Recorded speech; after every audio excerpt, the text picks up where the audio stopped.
Hello. Magical Theory podcast time. Oh, a cover. Hello. How's it going? Pretty good. How are you? Good. I found a new version of Wordle, which doesn't have to do anything with words. It's called Hurdle. And basically it plays like a second of a song, and you have, I don't know if you have 6.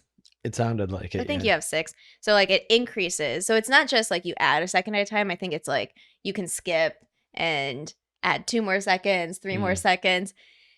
And today's I did not get, but yesterday's I got on the first try in the 1 second. And I was very proud of myself for doing that. But it reminded me of... What was yesterday's Fleetwood Mac? Oh yeah, I can say what it was. It was Dreams. Yeah. So, new if you like music trivia, though. I mean, it's tough because it's only 1 a day, so it's not like I would much rather have just a straight up app where it's like, let me test my music trivia or train up. This is why we need bar trivia again. We need this bar is trivia. it. So we used specifically to play Geeks Who Drink, because you get the whole round of the music round, which we both love and you are excellent at. We've talked about this before. I like the visual round a lot too. Geeks Who Drink is a good bar trivia, and it's just set up very nicely. There's a good variety. It's enjoyable. It's fun. Of all the bar trivias that I've played, it is by far the best. It's not even close. It's not too long. It's not like it's reasonable. There are some tough questions, like when you get into like the specific like the nice thing is that there's categories where it's like a theme. So sometimes there will be rounds where it's like in the news, or like things that are usually current. The first round. Yeah. And then there will be like more they're really specific with the way they brand the round, and it's a lot of fun. Geeks Who Drink. Yes. It's fantastic. They have a website that shows like who hosts them. Yeah, if you just Google Geeks Who Drink, you can go and see if there's like in your state, in your area, what different you can drink water. You don't need you can drink water. Geeks drink a variety of beverages. Frequently did, because I remember one semester in Tucson, I think the game was Wednesday nights for us, and I had like an 8 o'clock Thursday morning class, which means I leave at like 7.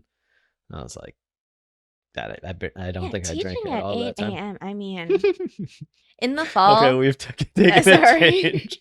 In the fall, I teach this class that it's blocked off for 8 to 11, but because I have flexibility because I teach the course and I co-teach with another person.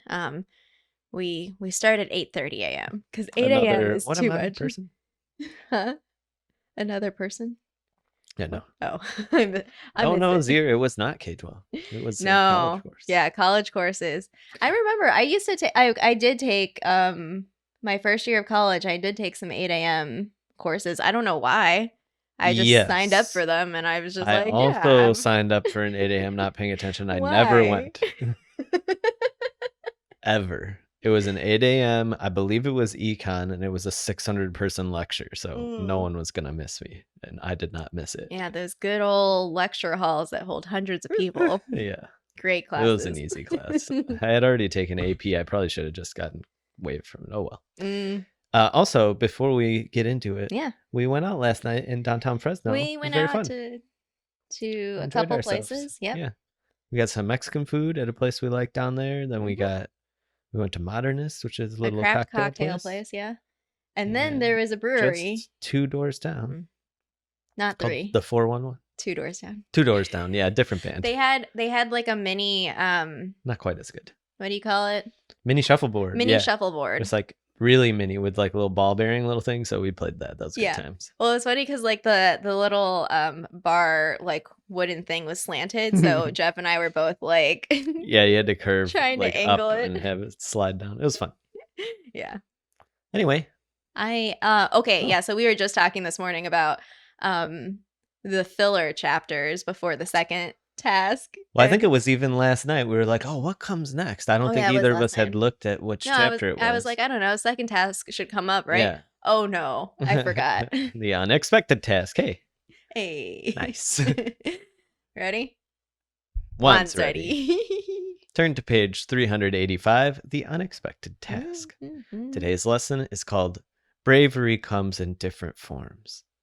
The chapter begins with Harry and Ron being scolded by McGonagall to pay attention. She tells the students that the Yule Ball is approaching, where 4th years and above are expected to attend, socialize, and dance. Harry gets a private note that as champion, he and his partner will dance together to open the ball. Some of the animosity other students were displaying towards Harry has dissipated, replaced by awkwardness. Good. Late one night, Ron commits Harry to say they will both have dates for the ball by the following night. Harry asks Cho Chang, a 5th-year Ravenclaw. Okay, I messed up my writing. Harry asks Cho Chang, a 5th-year Ravenclaw, but Cho regretfully tells him she's already going with Cedric. Harry heads back to the common room to report the bad news, to find Ron stunned by his overture towards Fleur Delacour. In their misery, Ron decides to declare he'll go with Hermione, who shares that she already has a date to the dance. Thank you very much. So does Ginny, who is going with Neville. The chapter ends with Parvati Patil agreeing to go with Harry and also to ask her sister Padma if she will go with Ron. So, okay, I've said this many times before.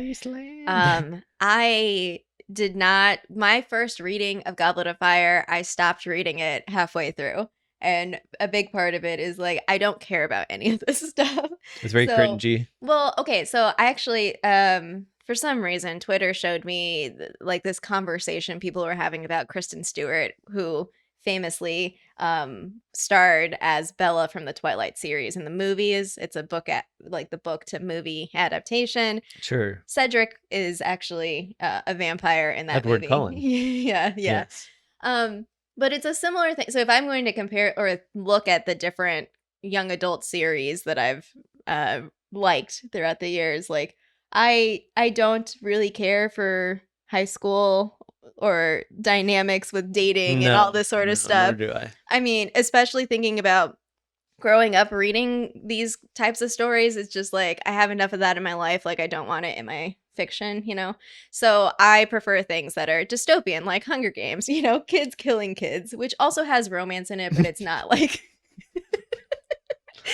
yeah, know, like there's I understand. I don't need that to be the type focus, of plot you're interested in. Yes, for sure. All I can think about is the How I Met Your Mother scene where it's, are you Team Edward or Team Jacob? Oh yeah. And it's about whether it's Edward James Olmos or Jacob James Olmos. Yes. Yeah. Anyway, so yeah, in general, I think I generally agree. I'm now that I'm past that sort of like I refuse to read any of this, I'm like okay reading it because it is kind of funny. Like it's funny to read through this chapter because there's a lot happening. Well, it's like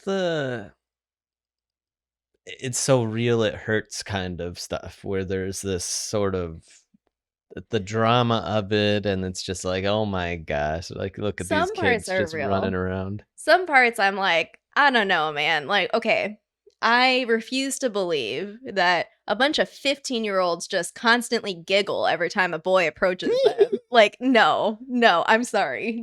No, you're 15 years old. I don't think I ever heard somebody giggle. Oh my gosh. Yeah, in my whole it's like life. Sorts of things that I don't feel like it exists. Like I feel like it exists for 8-year-olds, but not for 15-year-olds, you know? Yes. But this is all in Harry's mind, so who knows if they're actually giggling in that sort of fashion. I mean, I understand the awkwardness, the blushing, but giggling is definitely like, a fantasy a response.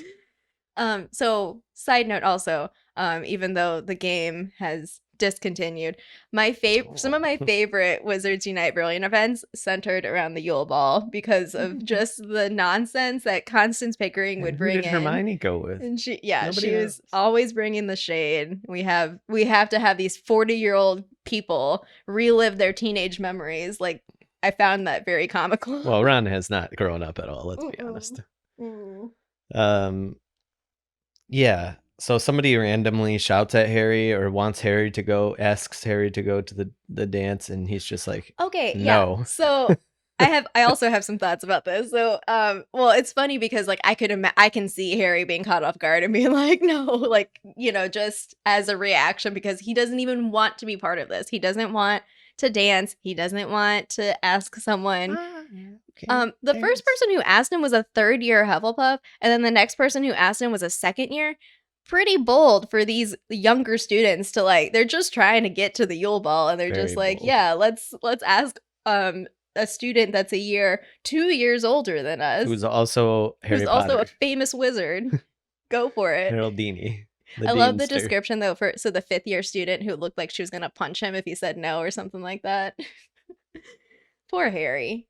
But he does have Hermione's words about Krum in his mind about they only are like this because he's famous, which I think is a good sort of connection to make more explicit of like now. I mean, Harry is Justin Bieber as a teenager. It's like other teenagers really love him. Baby. They also hate him. Though. They do both. Yeah. Maybe he does. He might sing. With the Weird Sisters. He says Weird Sisters featuring HP. Oh, shoot. I forgot. I was going to look up fun facts about the Wizarding Wireless Network, but I forgot. Maybe we can do that next chapter. Okay. Because I'm sure that there's like cool stuff and facts that I could share, but I did not look into it today. Yeah. So lots of awkwardness, lots of things. I also love the reaction of the teacher or like the description of the teachers of how they are planning for this. So it's like end of term. Most everyone is staying over Christmas break to go to this Yule Ball. And it's like Hagrid's gonna go. Hagrid, you going? Yeah, I'm going.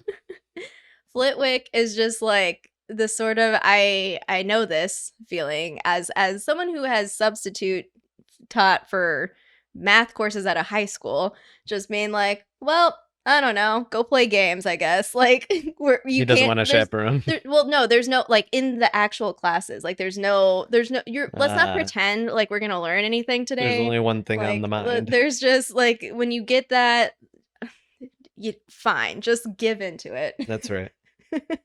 And meanwhile, you have the other teachers, McGonagall and Booty. Yeah. I like what they did in the movie with McGonagall being like, "You will not, you won't embarrass us all. And, you will learn how to dance. Ruin the reputation of Godric Gryffindor." So I'm assuming that dances still happen at schools. Yeah, but like, why dances? Like, why can't we phase it out into something like, I don't know, why don't we board game night? Yes, I was literally like this morning when I was thinking, I was like, what would I want instead? Why don't we just have a gaming night? Like, you don't necessarily need to ask someone to be your date. Just show up and play games, you know? People love it. I know people love it. They do. They love it. But you're causing a lot of stress and awkwardness to a bunch of young adults here. Yeah, it already exists. It does already exist. I guess, I don't know. Do it in your like contained school network and everyone has this experience. I'm not sure. I also wrote down one of my quotes I wrote a lot of quotes down, so I'll try not to read all of them. But Binns is teaching. My favorite description of Binns is, as Binns hadn't let his own death stand in the way of continuing to teach. A silly little thing like Christmas isn't going to do it either, you know? Yeah. I mean, Binns, the fact that Binns exists and still holds down this tenure track job is outrageous in every way. Also, indefinitely. Can you imagine that, like, you're a teacher or staff member at a magical school. Your primary job is to teach students and make sure they're safe. And you have a troll of a poltergeist that just lives there also. That's also part of your regular job duties, you know? What if Peeves, like, just really loves the Yule Ball? Yeah. The Ginny, Harry, Hermione, Ron. I see Spider-Gwen talking about experience is something. Yeah, it's well, when I finished reading, I even said to you out loud, I was like, "Oh my gosh, they're future wives, and they're just like they're all right here." And then they walked they out walk in out. a huff. Well, the You way people that are stupid. there's so many things happening here. There's like, okay, so well, what I love is like all this unnecessary, like, I mean, it's realistic. They're teenagers and they're all like, this person asked this person and they said no because they were going to this person. So then they asked this person and it's just like, oh my goodness. Yeah. You know what I did not remember? Hermione and Neville. I did not remember Neville asking Hermione. Yeah. I don't remember that. And, no, and me neither. Yeah. And that she said no so nice. Because she was already going with somebody. Yep. And then old Ginold. Yeah. And Ginny knows who Hermione's going with, but she's not going to tell them. I'm not going to tell you. You guys are losers. I thought I liked Harry. My God. Yeah. Stop listening to Ron. Yeah. I mean, Ron is like just so over the top about it. It's just so much. It's so like core to his like ego at this moment that it's kind of shocking. Yeah. I mean, his relationship with like popularity is, as we know, it's complicated. Complicated. It's a very like of the things. So like Harry, yes.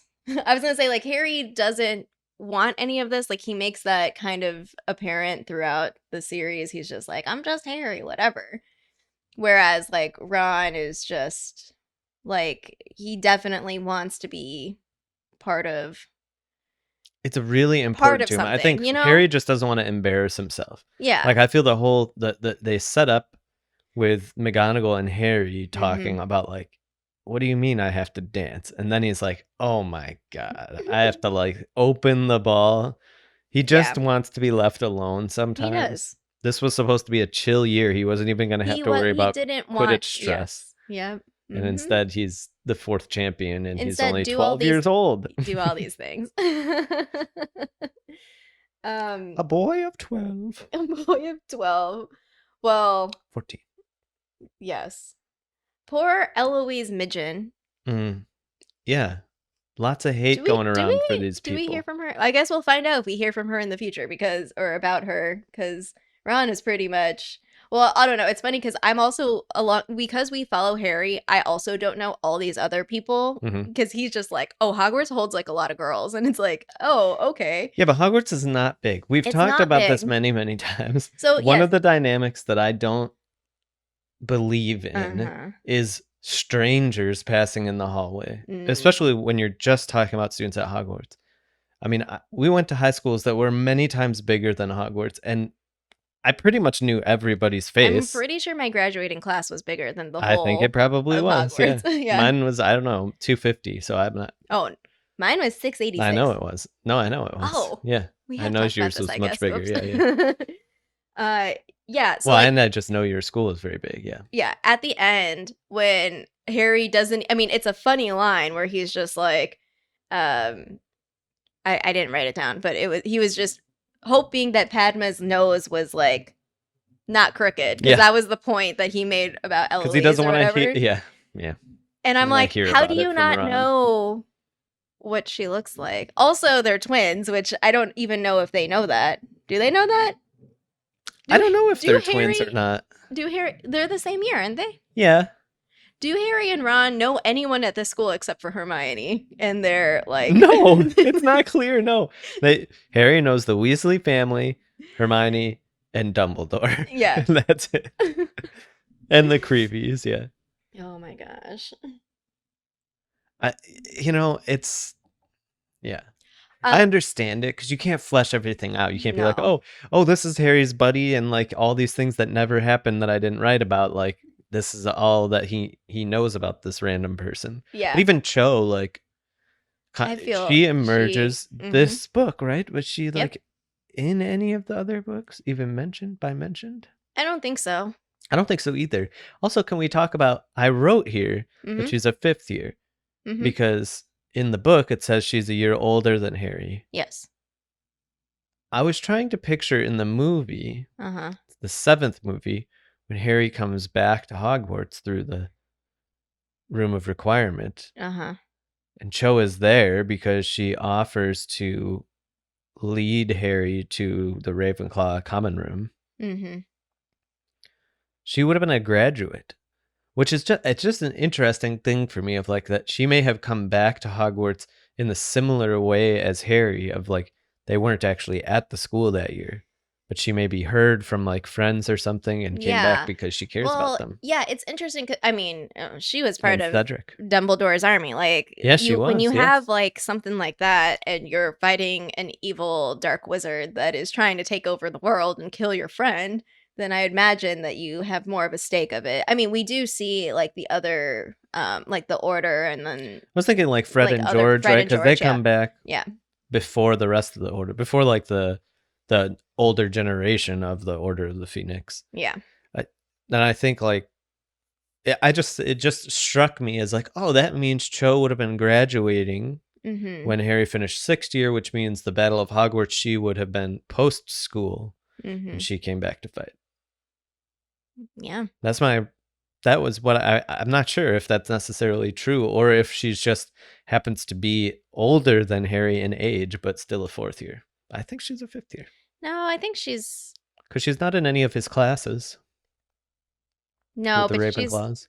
Yeah. It's similar to Luna, right? Luna's a 3rd year. Wait, so hold on. Is Cedric? Cedric's a 7th year. Okay.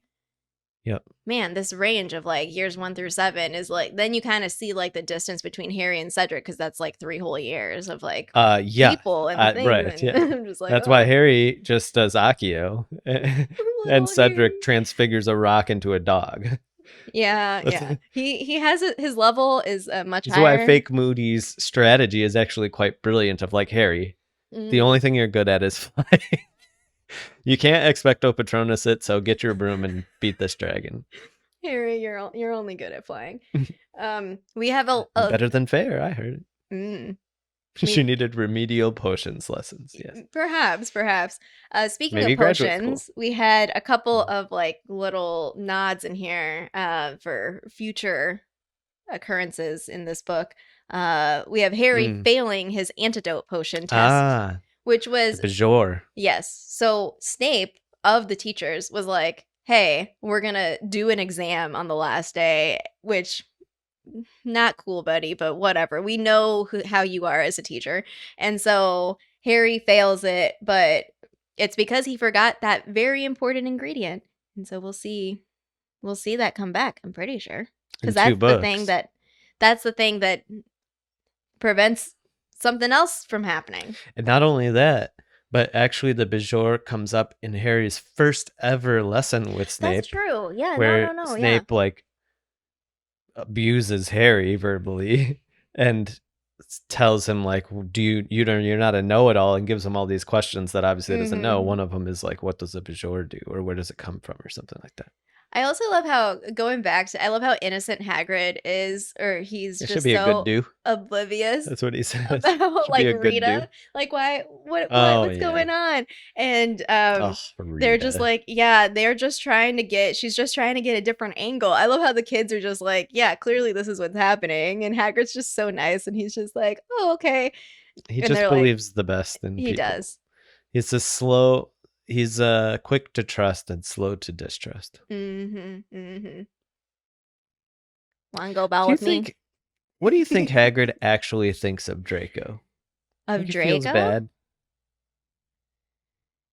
Yeah, it doesn't seem like Hagrid has any...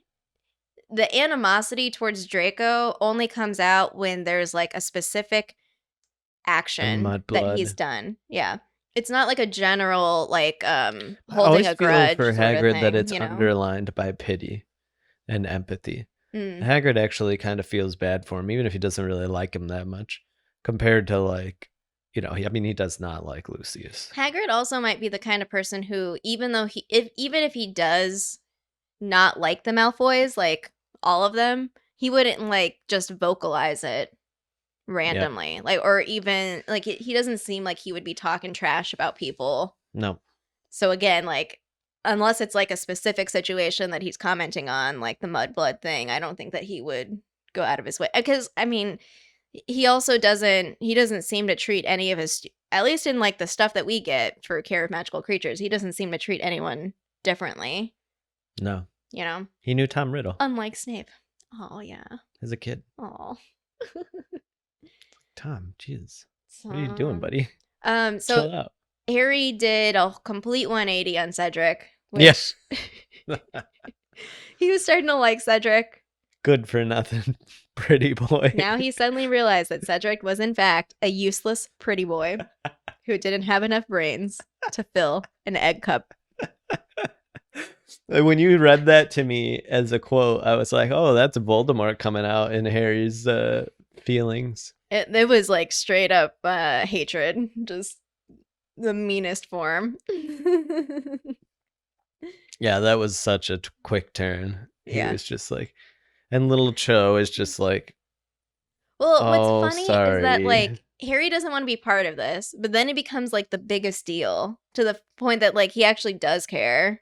And it's like, okay, I don't know how to deal with this. He definitely likes Cho, and little Ginny gets sad. Ginny was sad. Her smile went away real fast, and Harry probably didn't even notice it. No, he did not. But Ron was staring at Hermione in a whole new light. Look, okay, I cannot with Ron.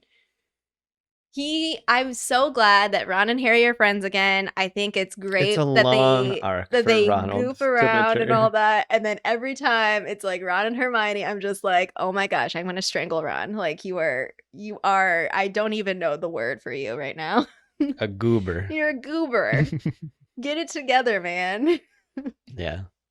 So I think next chapter is Yule Ball, right? Yule Ball. Okay. I'm very excited for dancing. The drama.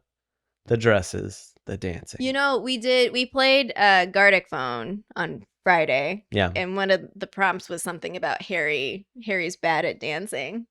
Yeah. So I'm just imagining that now. That my little stick drawing is what Harry actually looks like when he's dancing. Yes, that's right. He's a phenomenal dancer. 2 left feet. Yep. Well, okay. That's all until next time. Until next time. One's ready.